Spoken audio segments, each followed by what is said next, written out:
నమస్తే, welcome to city news. నేను సుమలత. ముందుగా వార్తల్లోని ముఖ్యాంశాలు.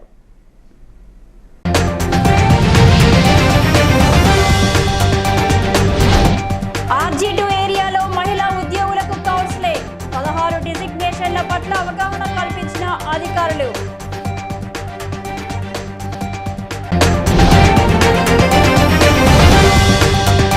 ప్రజా కార్మిక వ్యతిరేక విధానాలను తీవ్రతరం చేసిన మోడీ సర్కార్. ఈ నెల 26న జరిగే ఆందోళన కార్యక్రమాలను జయప్రదం చేయాలని పిలుపునిచ్చిన కార్మిక సంఘాల నాయకులు.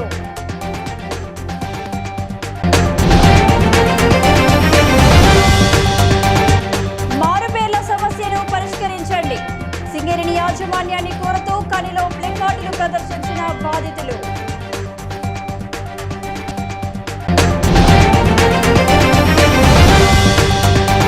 అన్యగ్రంథం కాకుండా అభివృద్ధి కోసం వినియోగించండి, మల్కాపూర్ శివార్లోని ప్రభుత్వ భూమిలో హరిత కోటలు నిర్మించండి, పాలకులకు సూచించిన ఏఐవైఎఫ్ నాయకులు.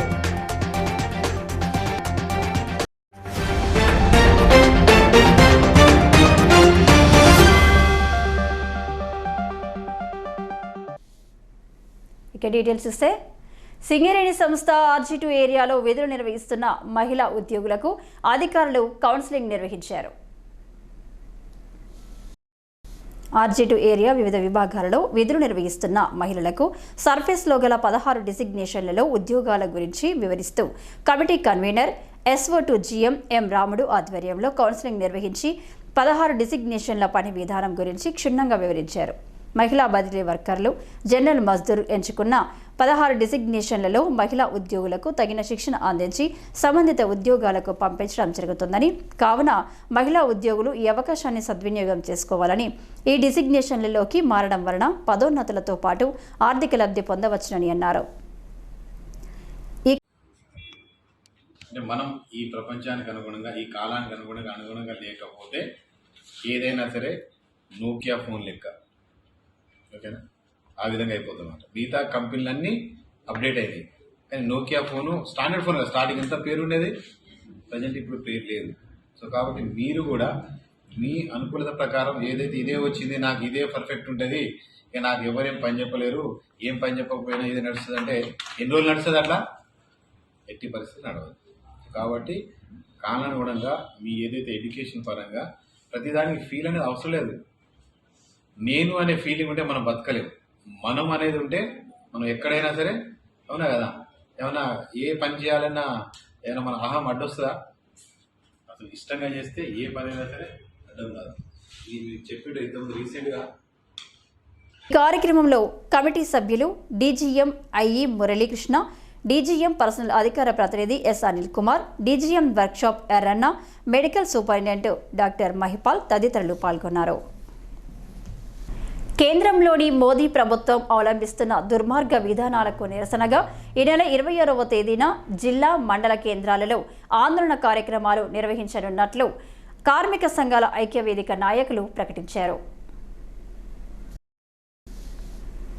బుధవారం ఉదయం గోదావరిఖని ప్రెస్ క్లబ్లో ఏర్పాటు చేసిన మీడియా సమావేశంలో వివిధ కార్మిక సంఘాల నాయకులు మాట్లాడుతూ, దేశంలో మూడోసారి అధికారంలోకి వచ్చాక మోడీ ప్రభుత్వం కార్మిక ప్రజా వ్యతిరేక విధానాలను మరింత తీవ్రతరం చేస్తుందని ఆరోపించారు. దేశ సంపదను కార్పొరేట్ శక్తులకు కట్టబెట్టేందుకు ముమ్మరంగా ప్రయత్నిస్తున్నట్లు చెప్పారు. ఈ క్రమంలో కార్మికుల చట్టాలను కుదించి కట్టుబానిసలుగా మార్చే కుట్రలకు సైతం తెగబడుతున్నారని మండిపడ్డారు. ప్రజా కార్మిక సమస్యలను పక్కన పెట్టి కార్పొరేట్ శక్తులకు, పెట్టుబడిదారులకు ఊడిగం చేస్తున్న మోడీ ప్రభుత్వానికి ఉద్యమాలతో తగిన గుణపాఠం చెప్పాల్సిన అవసరం ఉందని సూచించారు. ఈ నేపథ్యంలో 26న జరిగే ఆందోళన కార్యక్రమాల్లో ప్రజలు, కార్మికులు భారీ సంఖ్యలో పాల్గొని విజయవంతం చేయాలని కోరారు. మూడోసారి అధికారంలోకి వచ్చినటువంటి నరేంద్ర మోడీ ప్రభుత్వం కార్మిక ప్రజా వ్యతిరేక విధానాలను అనుసరిస్తూ ఈరోజు వేగంగా ఈ దేశంలో ఉన్నటువంటి సహజ సంపదను అందరినీ కూడా కార్పొరేట్ పెట్టుబడిదారులకు అప్పచెప్పడం కోసం తీవ్రమైనటువంటి ప్రయత్నాలు చేస్తున్నారు. దాంతోపాటుగా కార్మికులు పోరాడి సాధించుకున్నటువంటి 4 లేబర్ చట్టాలను కూడా మార్చేసి 2025 ఏప్రిల్ నుంచి వాటిని అమలు చేయడం కోసం కూడా తీవ్రమైన ప్రయత్నాలు నరేంద్ర మోడీ ప్రభుత్వం చేస్తుంది.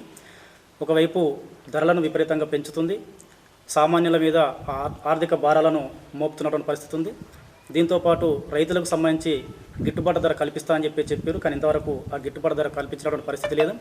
అంటే ఒక రకంగా దేశంలో కార్మికులు ఎదుర్కొనే సమస్యలు కానీ ప్రజలు ఎదుర్కొనే సమస్యలు కానీ వీటన్నింటినీ పట్టించుకోకుండా కేవలం నరేంద్ర మోడీ ప్రభుత్వం పెట్టుబడిదారులకు కార్పొరేట్ వ్యక్తులకే ఊడిగం చేసేటువంటి విధంగా నిర్ణయాలు చేస్తూ వాటిని అమలు చేయడం కోసం పనిచేస్తుంది. కాబట్టి దాన్ని వ్యతిరేకిస్తూ ఈరోజు joint platform of trade unions అదేవిధంగా సంయుక్త కిసాన్ మోర్చా ఆధ్వర్యంలో ఈ నెల 15 నుంచి 25వ తారీఖు వరకు మొత్తం ఆందోళన కార్యక్రమాలు, నిరసన కార్యక్రమం తెలియజేయాలని చెప్పేసి చెప్పడం జరిగింది. అందులో ఇప్పుడు 26వ తారీఖున మొత్తం జిల్లా కేంద్రాలు అదేవిధంగా మండల కేంద్రాలు, పట్టణ కేంద్రాలలో కూడా నిరసన కార్యక్రమాలు తెలియజేయాలని చెప్పేసి పిలుపడం జరిగింది. కాబట్టి ఈ జిల్లాలో ఉన్నటువంటి కార్మిక వర్గం అదేవిధంగా రైతులు, ప్రజలు అందరూ కూడా పెద్ద ఎత్తున పాల్గొని 26వ తారీఖున జరిగేటువంటి నిరసన కార్యక్రమాలలో ప్రతి మండల కేంద్రంలో అదేవిధంగా జిల్లా కేంద్రంలో జరిగే దాంట్లో పాల్గొని విజయవంతం చేయాల్సిందిగా ఈ సందర్భంగా కార్మిక వర్గానికి అదేవిధంగా రైతులకు, ప్రజలందరికీ కూడా పిలుపడం జరుగుతుంది. ఇది ఇప్పటికైనా నరేంద్ర మోడీ ప్రభుత్వం కనుక తన విధానాలను మార్చుకొని ప్రజలకు అనుకూలమైనటువంటి విధానాలతో ముందుకు రాకపోయినట్లయితే భవిష్యత్తులో అన్ని కార్మిక సంఘాలతో పాటుగా మొత్తం పెద్ద మొత్తంలో దేశవ్యాప్తంగా ఆందోళన కార్యక్రమాలు కూడా నిర్వహిస్తామని చెప్పేసి ఈ సందర్భంగా సిఐటి అదేవిధంగా అన్ని కార్మిక సంఘాల తరఫున కూడా ఈ నరేంద్ర మోడీ ప్రభుత్వాన్ని హెచ్చరిస్తున్నాం. దేశవ్యాప్తంగా ఈ 10 సంవత్సరాల కాలంలో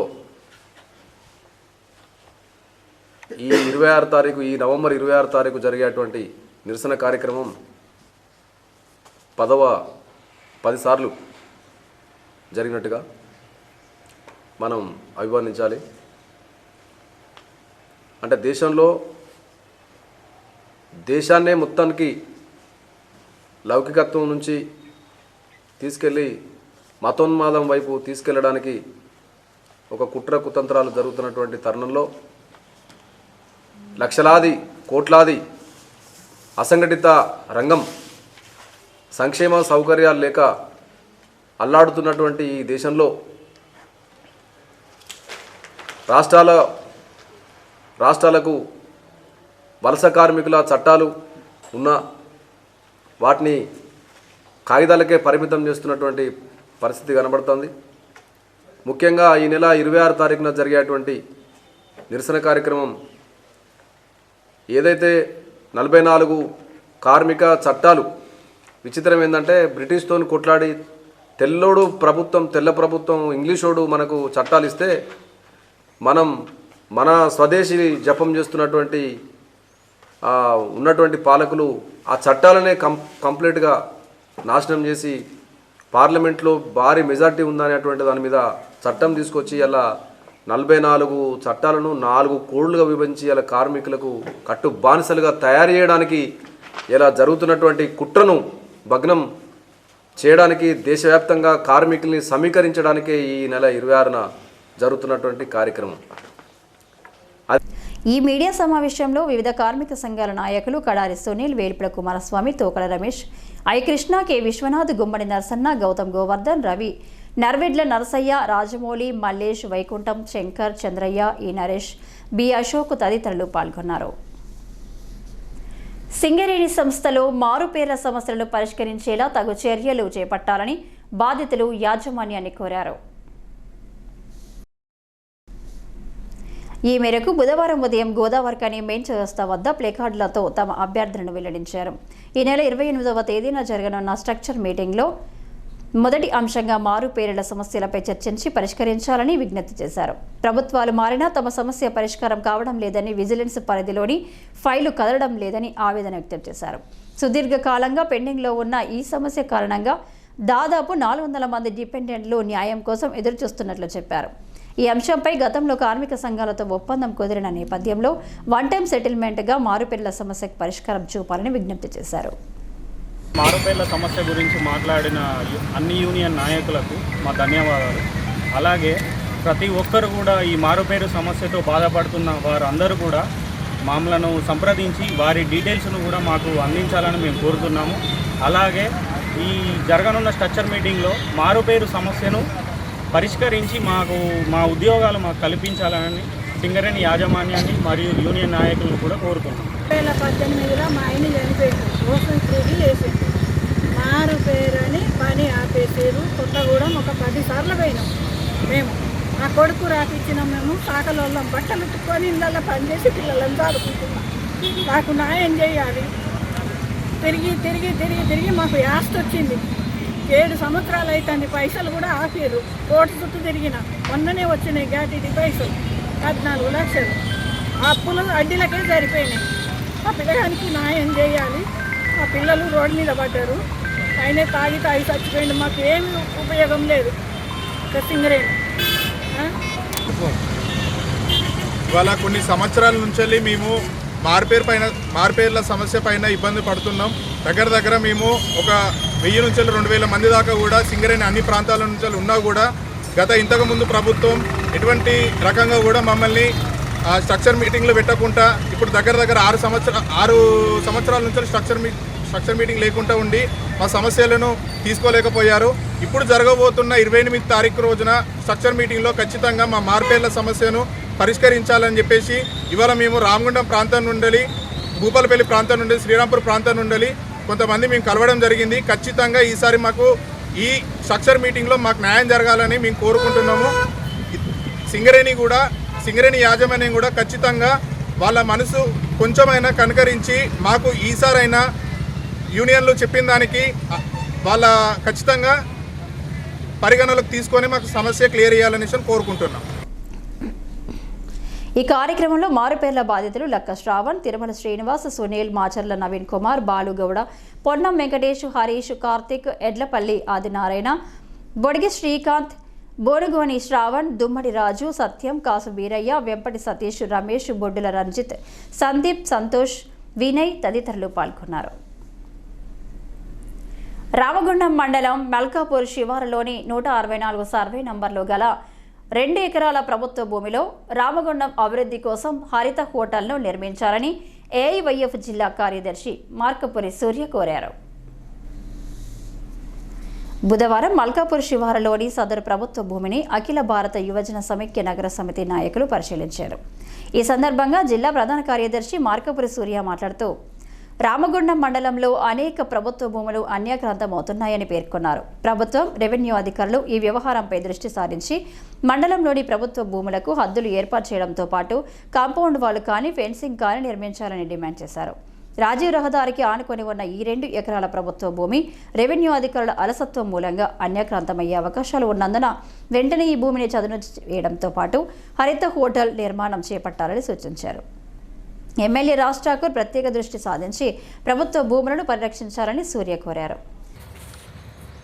రామగుండం మండలం మల్కాపూర్ శివారు సర్వే నెంబర్ 164లో గల 2 ఎకరాల ప్రభుత్వ భూమిని ఏదైనా ప్రభుత్వ నిర్మాణానికి ఉపయోగపడే విధంగా అభివృద్ధి చేయాలని, అక్రమార్కులకు అడ్డాగా మారకుండా, కబ్జాకు గురి కాకుండా ఈ ప్రభుత్వ భూమిని కాపాడాలని అఖిల భారత యోజన సమాఖ్యగా ఈరోజు ఈ స్థలాన్ని పరిశీలించడం జరిగింది.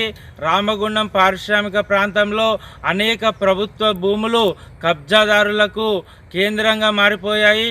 ప్రభుత్వ భూములు ఎక్కడ కనబడ్డా అక్రమార్కులు వాటిని పూర్తిగా కబ్జా చేసేటటువంటి పరిస్థితులు రామగుండంలో ఏర్పడ్డాయి.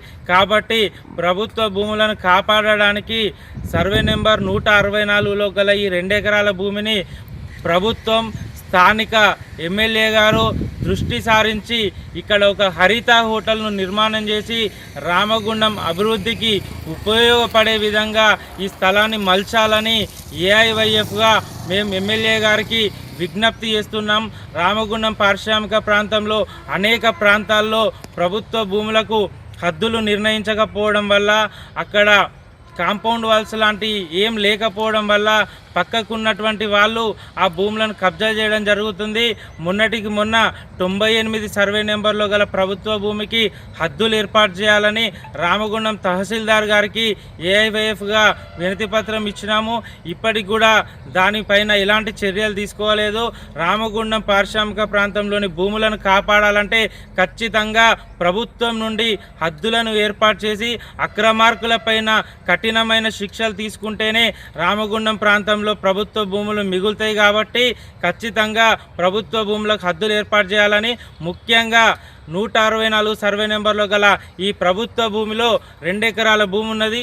ఈ భూమిలో హరిత హోటల్ నిర్మాణం చేయాలని మేము డిమాండ్ చేస్తున్నాం. ఈ కార్యక్రమంలో ఏఐవైఎఫ్ నగర అధ్యక్ష కార్యదర్శులు సాదర శివ, ఆసాల నవీన్, నాయకులు రణవీర్ సుధీర్ కుమార్, వినయ్ కుమార్ పాల్గొన్నారు. హెచ్ఎంఎస్ కార్యాలయంలో కేంద్ర కార్యవర్గ సమావేశాన్ని నిర్వహించి వివిధ అంశాలపై చర్చించి తీర్మానం చేసుకున్న హెచ్ఎంఎస్ నాయకులు మంగళవారం రోజున సాయంత్రం 6 గంటలకు గోదావరికని చౌరస్తాలోని హెచ్ఎంఎస్ ప్రధాన కార్యాలయంలో ప్రెసిడెంట్ జక్కిల నారాయణ అధ్యక్షతన కేంద్ర కార్యవర్గ సమావేశాన్ని ఏర్పాటు చేసుకున్న ఈ కార్యక్రమానికి ముఖ్య అతిథిగా రాష్ట్ర అధ్యక్షులు comrade Riyaz Ahmed, working president Krishnaprasad పాల్గొని వివిధ అంశాలపై చర్చించి తీర్మానించుకోవడం జరిగిందని తెలిపారు.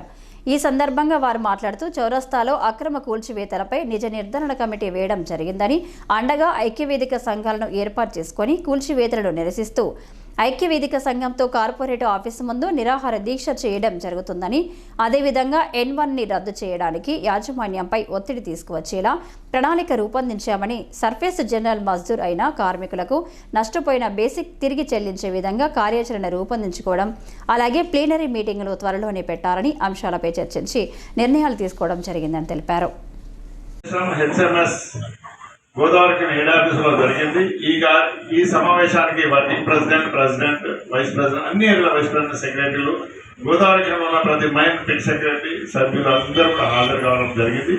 ప్రధానమైన అంశం, గెలిచిన సంఘాలు పనిచేసుకొని పన్నాయి, వాళ్ళు కార్మికుల కోసం పనిచేస్తలేరు, వాళ్ళు కేవలం వాళ్ళ పైరువేల కొరకే చేస్తున్నారు. సింగరేణి మేనేజ్మెంట్ కూడా వాళ్ళకు టోటల్ సింగరేణి వ్యాప్తంగా కూడా డిప్యుటేషన్ల దందా అని పెట్టి పర్మనెంట్ పోస్టుల డిప్యుటేషన్ల మీద లంచాలు తీసుకొని పెడుతున్నారు. క్వార్టర్స్ అలాట్మెంట్ లో కూడా బేరం పెరిగింది, బేరం ఇచ్చిన వాళ్ళు పైసలు ఇచ్చిన అలాట్మెంట్ చేస్తున్నారు. ప్రమోషన్లు అడ్రస్ గల్లంతైంది, ప్రమోషన్స్ లేవు, ప్రమోషన్లకు ఇంక్రిమెంట్స్ లేవు. ఏ ఒక్క సమస్య పరిష్కారం కావాలేదు. 12 ఏరియాలో లేనిది గోదావరికలో ఇండ్ల కూల్చివేత కాంగ్రెస్ ప్రభుత్వ వాళ్ళ కార్యకర్తలతోటి గుండాయిజం జరుగుతుంది. రోడ్ల మీద కూర్చుండి హైదరాబాద్ లో కదా ఇది ల్యాండ్ గ్రాబర్స్ కుర్చీలు నేర్చుకుని ఎట్లా కూర్చుంటారో అట్లా కంపెనీ క్వార్టర్ దగ్గర కూలగొట్టి అక్కడ కూర్చుండి డ్రామా నాటకాలు ఆడుతారు. దానికి వ్యతిరేకించవలసిన అవసరం ఉంది. దానికోసం చౌరస్తా నుండి కూలగొట్టే క్వార్టర్ల కోసం నిజ నిర్ధారణ కమిటీ వేయడం జరిగింది. మేనేజ్మెంట్ కూల్చివేతలు పని చేయండి, డెవలప్మెంట్ చేయండి. డెవలప్మెంట్ అంటే కూల్చేసి షాపులు కట్టడం డెవలప్మెంట్ కాదు. కొత్త బాల్ తీసుకురావాలి, కొత్త ఉద్యోగాలు తీసుకురావాలి, దానికి డెవలప్మెంట్ అంటారు.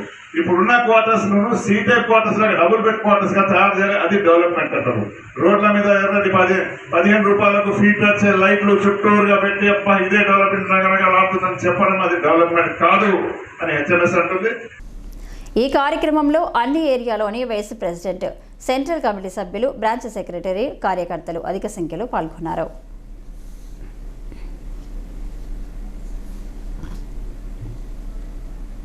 సింగరేణిలో పదవి విరమణ పొందిన కార్మికులకు దీపావళి బోనస్, లాభాల వాటా చెల్లించాలని కోరుతూ ఐఎఫ్టియు అనుబంధ TGLBKS నాయకులు బుధవారం డైరెక్టర్ పా వెంకటేశ్వరరెడ్డికి వినతి పత్రం సమర్పించారు. కంపెనీ పరంగా రావాల్సిన ప్రయోజనాలను రిటైర్డ్ కార్మికులకు త్వరితగతిన అందించకుండా యాజమాన్యం నిర్లక్ష్యంగా వ్యవహరిస్తుండడం సరైంది కాదని TGLBKS నాయకులు పేర్కొన్నారు. ఈ విషయంపై గుర్తింపు ప్రాథమిక సంఘాలు స్పందించకపోతుండడం దురదృష్టకరమని ఆవేదన వ్యక్తం చేశారు. ఇప్పటికైనా రిటైర్డ్ కార్మికులకు లాభాల వాటా దీపావళి బోనస్ను వెంటనే చెల్లించేలా తగు చర్యలు చేపట్టాలని కోరారు. ఈ కార్యక్రమంలో యూనియన్ గౌరవ అధ్యక్షులు టి శ్రీనివాస్, రాష్ట్ర ప్రధాన కార్యదర్శి ఐ కృష్ణ, రాష్ట్ర ఉపాధ్యక్షులు ఈ నరేష్ పాల్గొన్నారు. సమగ్ర ఇంటింటి కుటుంబ సర్వేలో సేకరించిన వివరాలను ఆన్లైన్లో నమోదు చేయడానికి పెద్దపల్లి జిల్లా అదనపు కలెక్టర్, రామగుండం నగరపాలక సంస్థ కమిషనర్ అరుణశ్రీ ఆదేశాల మేరకు సెంటనరీ కాలనీలోని మంతని JNTU ఇంజనీరింగ్ విద్యార్థులకు శనివారం శిక్షణ కార్యక్రమం నిర్వహించారు. సర్వే ఫారంలో భర్తీ చేసిన వివరాలను ఆన్లైన్లో ఎలా నిక్షిప్తం చేయాలో JNTU ఇంజనీరింగ్ కళాశాలలకు చెందిన 175 మంది విద్యార్థులకు హైదరాబాద్లో శిక్షణ పొంది వచ్చిన రామగుండం నగరపాలక సంస్థ సిస్టమ్ మేనేజర్ సుధాకర్ డెమో ద్వారా కాలం వారీగా వివరించగా, సిస్టమ్ అసిస్టెంట్ శ్రావణ్ సంబంధిత వెబ్సైట్ తెరుచుకున్న వెంటనే ఇప్పటి వరకు పూర్తయిన సర్వే ద్వారా సేకరించిన వివరాలను JNTU ఇంజనీరింగ్ విద్యార్థుల సహకారంతో ఆన్లైన్ నమోదు చేసే ప్రక్రియ వెంటనే ప్రారంభిస్తామని అసిస్టెంట్ కమిషనర్ రాజలింగు పేర్కొన్నారు. ఈ వార్తలు ఇంతటితో సమాప్తం. మరిన్ని విశేషాలతో మళ్ళీ కలుసుకుందాం. అంతవరకు సెలవు. నమస్కారం.